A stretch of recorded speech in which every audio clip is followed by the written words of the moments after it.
Welcome to the number 17 in the UK Comedians Podcasts. If you want to check that out, go on to feedspot.com, subscribe. You can listen to all your favourite podcasts on that website. Anyway, let's crack on with the show. It's a crazy little thing called Lovdev. Today's episode is Brain Dead.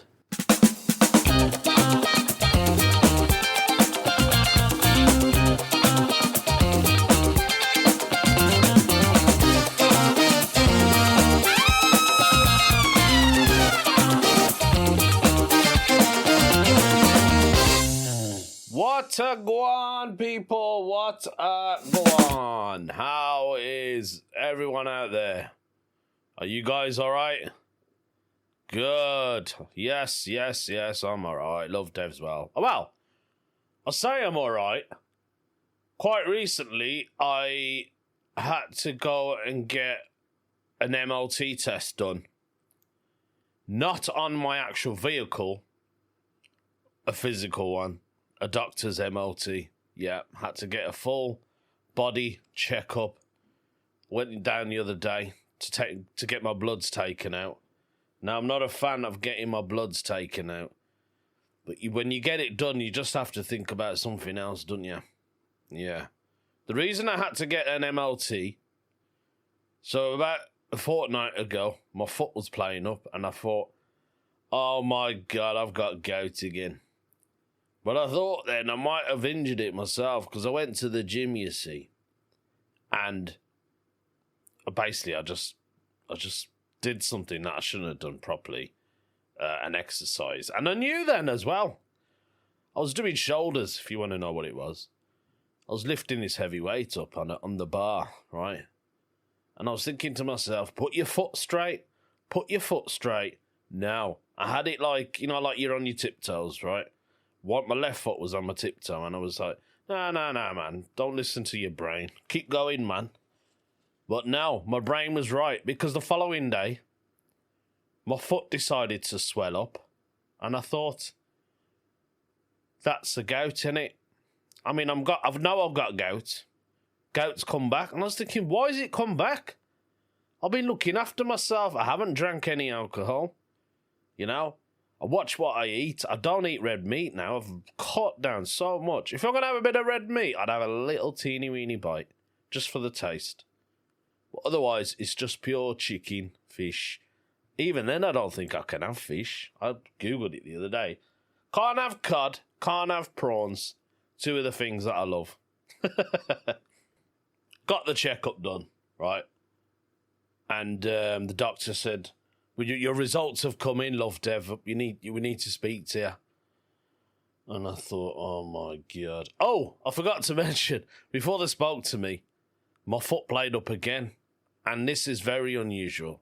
That's when I called the doctors, right? I called the doctors up. I said, I know I've got an appointment on the phone with you lot, but that's not until a fortnight.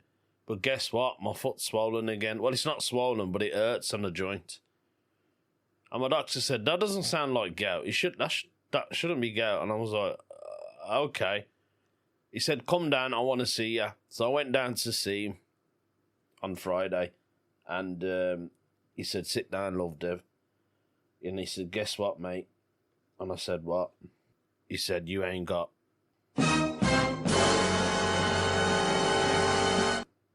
gout.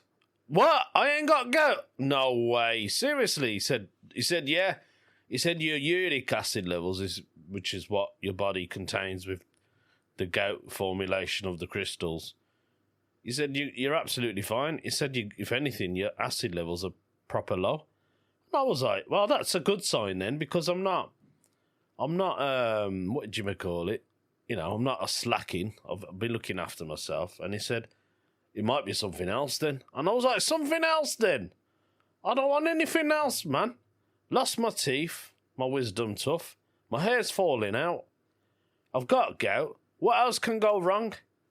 You know, he'd try not to think of the worst stuff. He said, basically, mate, you're a bit overweight. And I said, yeah, a little bit. I go to the gym. I'm trying to look after myself. He says, you need to sweat, man. You need to You need to do 30 to 40 minutes cardio. I thought, all right. Well, I used to do that anyway. I was doing cardio anyway, right? And then I switched to weights, and he said, just do a bit of both. Do like half an hour of sweating, and then do the other half an hour of just your weights. And I thought, all right, then I'll do that. So now I've got to do that from now on. But it's like he said this word to me, right? I don't know what it is. Like, it's, you know, these doctor phrases. You got metapilalosis and that. And I said, I don't know what that is, mate.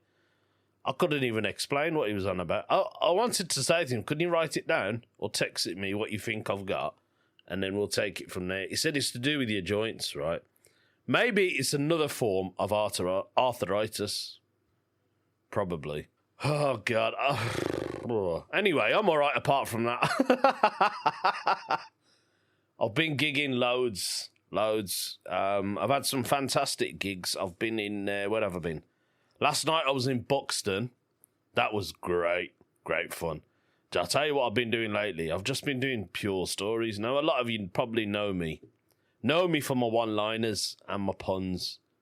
I rarely do them now, I'll be honest. So when I'm doing a set now, right, it's a 20-minute set, I'll probably do about four one-liners, or 5 maybe, if I push it. But the rest of it, I just kind of relax now. You should see, I'm like a different person. Honestly, I don't know why. Is it age? Is it experience of being a comedian? Is it because I enjoy it more and I love to see the reaction of some people? I'll be honest, last night I wish I filmed it. I didn't film it because of the venue. It was in a theatre and it's a big place. Must have been about 300 people in there. It was rammed. Couldn't put my camera anywhere, and I thought, well, that's useless. And I had one of the best gigs this year already, and I wish I filmed it because there was so many clips in that. I had so many clips. I don't want to let you guys know what happened. Just before I was going to get off, I had a massive applause break for it. It was a bit political, but I had to address the room. Do you know what I mean? And they loved it. And I got a really nice message off someone on Instagram after the gig, which was dead nice of them. You know, yeah, man, it was nice to get that message. Basically, they dropped me a message. They said, "Hi, Lovdev. Me and my girlfriend loved you tonight. Whatever you're doing, keep doing it. You were incredible. Keep striving until you make your dream." I know. I want to well up now, right now as well. When I read that, I was like, oh, man, this is the reason I do stand up. You know, it's all for you guys, really. It's not like, obviously, I would love my dreams to go far. I would love to be on TV, and I don't think I'll ever get on TV, to be honest. I think half of my material, they'd censor it. It'll be me and loads of bleeps in between. Not because I swear, because of probably the stuff I talk about. I don't know. And then they sent another message saying it was the perfect storytelling. Now, just that line was like, wow, I'm actually doing something right with my storytelling. And I feel like I am. From a year ago, I was just getting into it. Do you know what I mean? Like, it's such a switch from doing one-liners into storytelling. It's such a massive change for any comedian. It's a big change. I don't know many comics who have done that. I know I'm one of them. I've had promoters say, "Mate, you're just on another level now," and it's amazing that you can actually do both if you wanted to. You could go into your one-liners, and if you don't fancy that, you can switch straight into stories. And I think that's what I like anyway. I think I'm enjoying that. And I guess stories are basically a set full of little one-liners, aren't they? But I just wanted to let you guys know about that message I got. Because, even today, I think to myself, oh, that's a really lovely message. So if I ever have a bad gig, I just need to go back down to my messages and just read that. Because it was really nice of them to come to reach out, and I appreciate that. Any audience member that makes an effort just to say thanks, or I enjoyed it. Even if they hated it, just tell me you hated my comedy. I would love to know the reason why. You know, that's basically what happened last night. I didn't want to go too into it, but someone said, don't do this bit. Because I asked the audience if they would ever come to watch me do a show, a festival show, because I did one in Buxton last year. I didn't have many in. In total, I must have had about 18. I'm sure my regular listeners know that. So and I think about a lot of the audience members cheered and said, yeah, we will come to your show. So hopefully, maybe, I don't know, man. Sometimes people say nice things, don't they? When you ask them, but they don't really mean it. So yeah, someone said, as long as you don't do this bit, I'll come along. And then I had to address that, you know. Because it's just a comedy club, man. Don't take things too serious. Talking about serious, shall we do a conspiracy? Because I feel like I haven't done anything else apart from tell you all about my life. So here it is. I'm going to make you guys guess what it is that we're doing. Conspiracy theories, what's real, what's fake?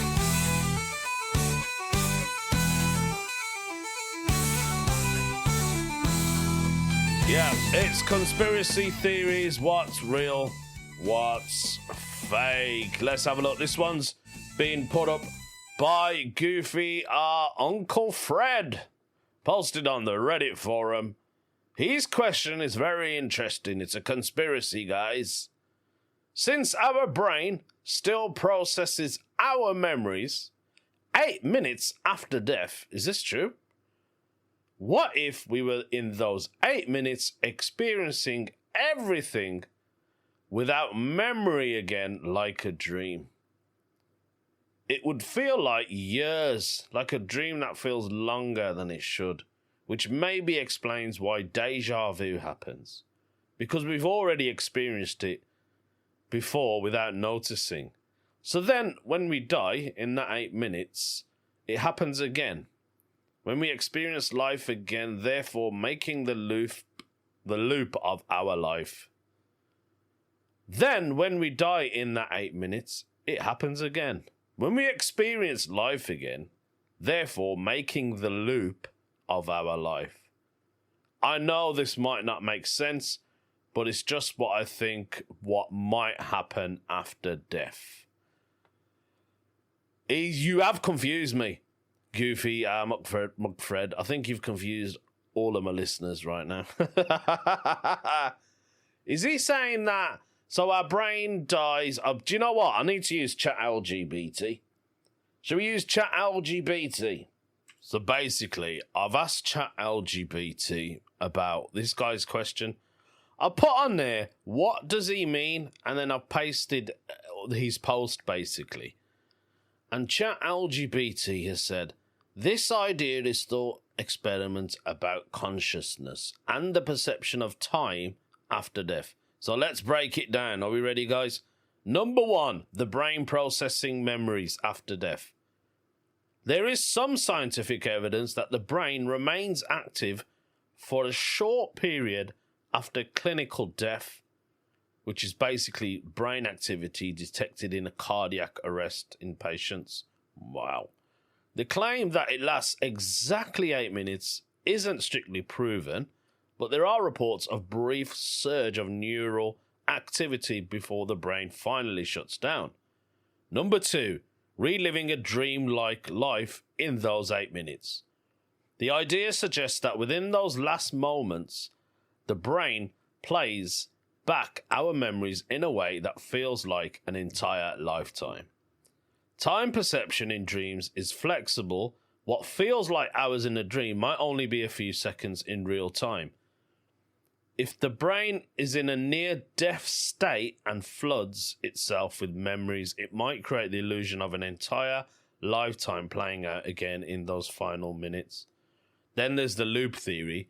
If in this hypothetical scenario we experience our entire life again without remembering that it's a replay, we might assume that it's the first time we're living it.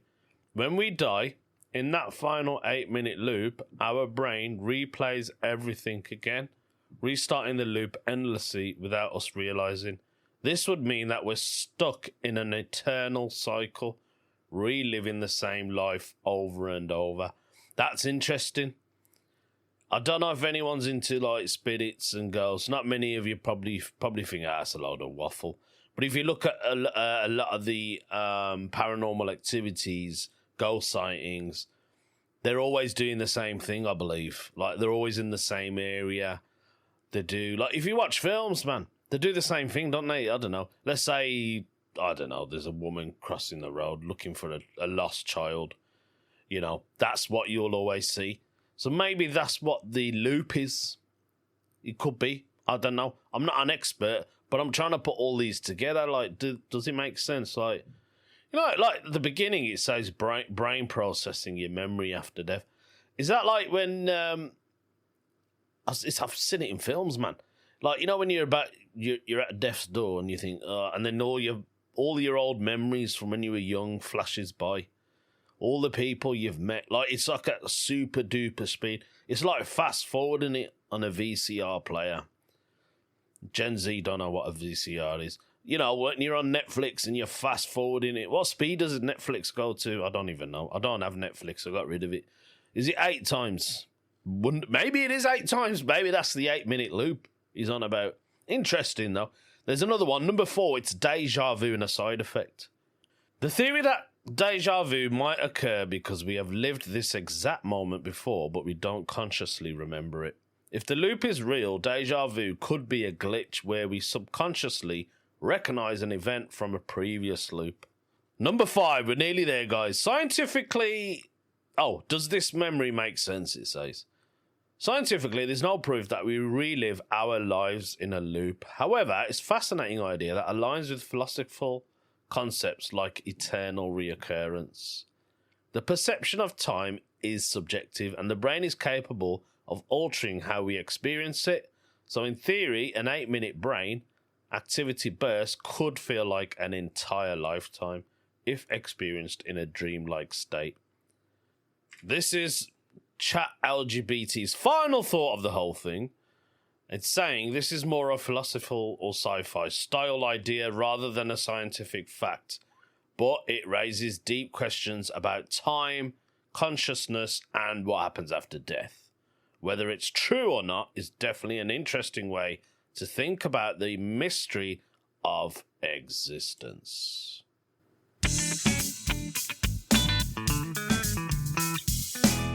Right, let's move on with the podcast because I don't always get to do everything that I want to do. So I thought, let's just move on with it quick because I've already killed so much time. I don't think you guys mind or care, really. I'm sure a lot of you, your journey is probably more than 30 minutes. Or you get back to this recording because you've already reached work or whatever it is you're doing. I don't know what maybe doing the school run.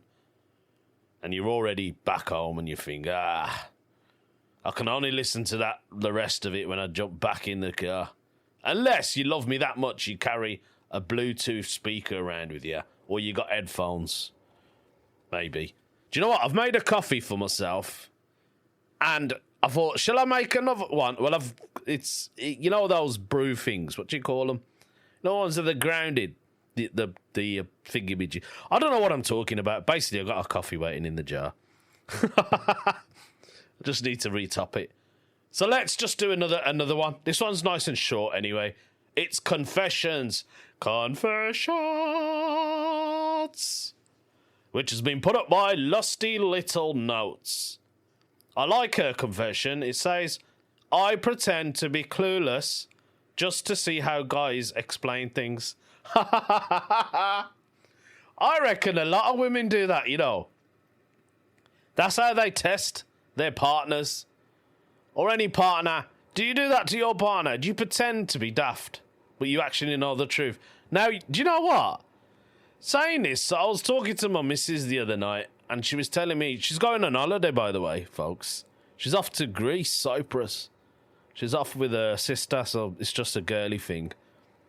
Because her sister lives in London, the flight is at Gatwick. And I said to her, are you going to get to London? She said, I'm just going to get a coach. I said, that's 3 hours, you know.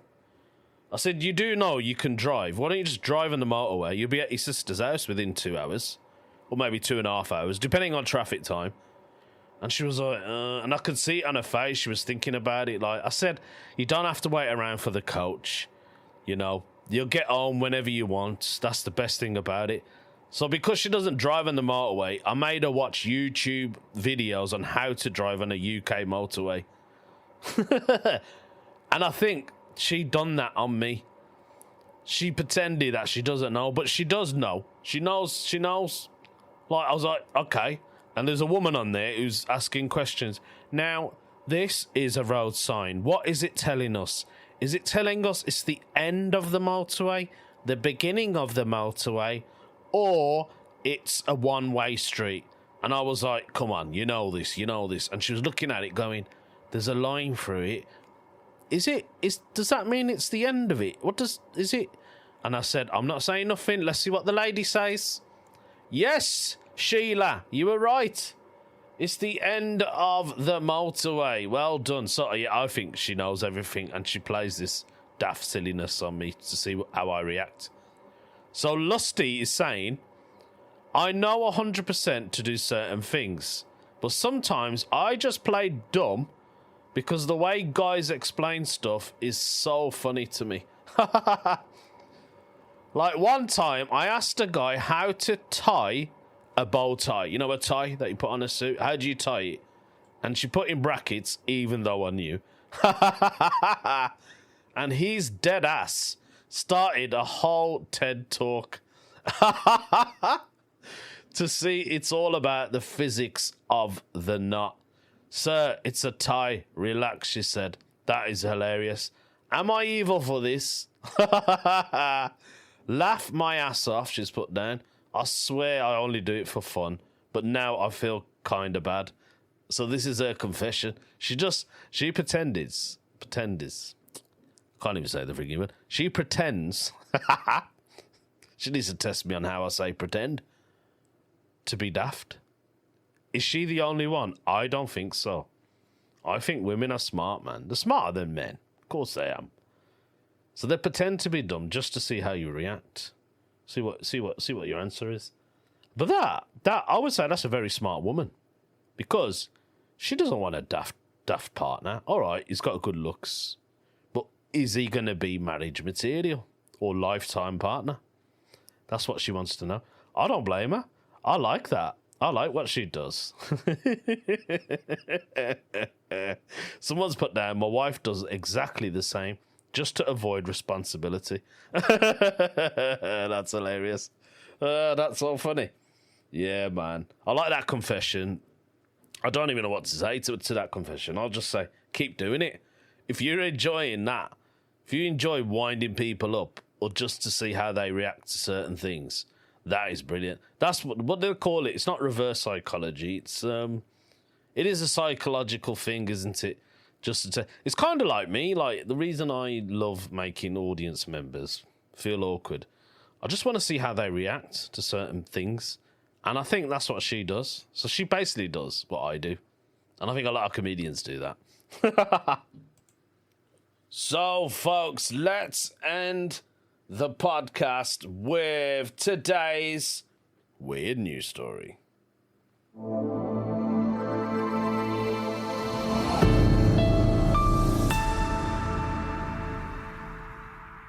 I believe this weird news story comes all the way from the UK. Yes, I think it is the UK. Oh, exciting. We don't get many weird news stories in the UK, do we? No. And it's to do with a supermarket. Yes. It's a weird news to do. Right, let's just read the title, Lovdev. Spooky vibes. People are only realising that a secret, eerie past of a Tesco store with a weird energy as shoppers cry, "This explains so much."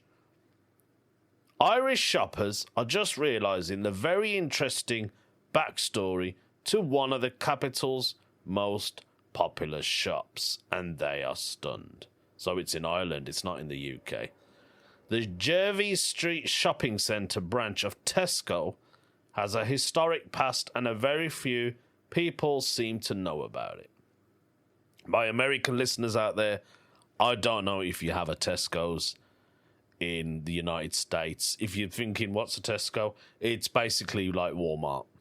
So you guys know out there. I've got a lot of American listeners, guys. I've got loads, so I gotta like, let them know. Anyway, the premises used to be a morgue back in the day before it redesigned to become a shopping centre that stands there today.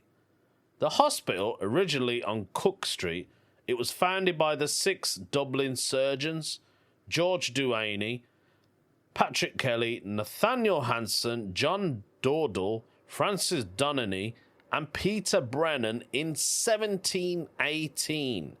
It eventually moved into the premises on Jervis Street in 1796. The site of the hospital was then redeveloped in the 90s to create the Jervis Shopping Centre. So originally it was an hospital. Now only the facade of the original hospital remains. One shopper has taken to social media to let her fans in on the little known fact. Leanne Woodfull, shout out to Leanne Woodfull, who shared a short video on TikTok informing her viewers.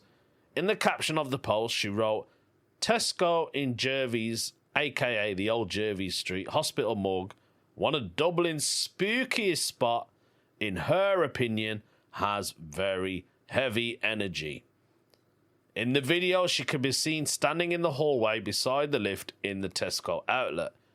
In a caption inserted into the video, she wrote, Hey babe, need anything from the Tesco? That used to be a morgue. Viewers in the comments section were shocked to find out its history, with many sharing it. One person commented, This explains so much. I've always felt something down there, even as a kid. Someone else said, Now I understand why it's so eerie. One shopper was so creeped out when visiting that they immediately left. They commented, Yeah, absolutely not. I walked in, I got weird vibes, and I left. An ex-employee even added more to the story, saying, I used to work there and often had to go in the staff corridors or exits to security and saw several ghosts, mostly friendly. Tesco's employing spirits now. Another person said, Oh my God, I never realised why I always felt uneasy in that Tesco. This makes so much sense. Other people have been saying they would have had to add it to their to-do list in Dublin, while some people said they didn't feel any different when they're in there. So when I go to Dublin, I want to check this out. I thought there'd be more to that story. Basically, the story is an old shopping mall. Well, a shopping mall used to be a morgue. Has just got weird vibes going on in there. So if you're from Dublin, if you are from Ireland, and you know about this, let me know and tell me what your experiences have been as you've been down there. I can hear my washing machine in the background, and it's spinning like a nutter, which means only one thing. It's time for me to go. Take care of yourselves. Love you all. Speak to you soon.